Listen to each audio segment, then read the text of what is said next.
से कहा।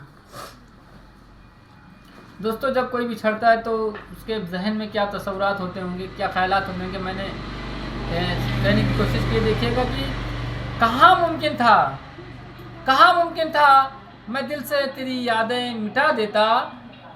कहना था कि कहाँ मुमकिन था मैं दिल से तेरी यादें मिटा देता। भला कैसे मैं जीता अगर तुझको भुला देता।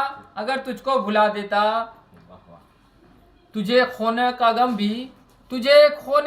भी क़यामत से कहाँ कम था। तुझे खोने का गम भी क़यामत से कहाँ कम था।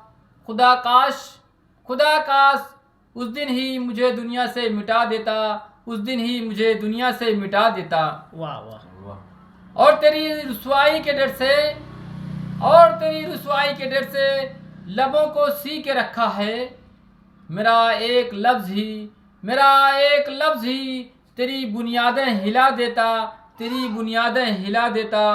कहाँ मुमकिन था मैं दिल से तेरी यादें मिटा देता। भला कैसे मैं जीता अगर तुझको भुला देता। आगे देखिए, जिसे बरसों दुआ दी थी उसे क्या बद्दुआ देता।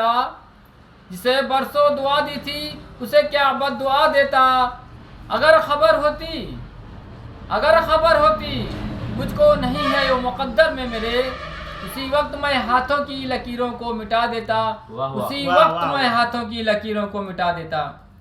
कहाँ मुमकिन था मैं दिल से तेरी यादों को भुला देता। भला कैसे जीता अगर मैं तुझको भुला देता।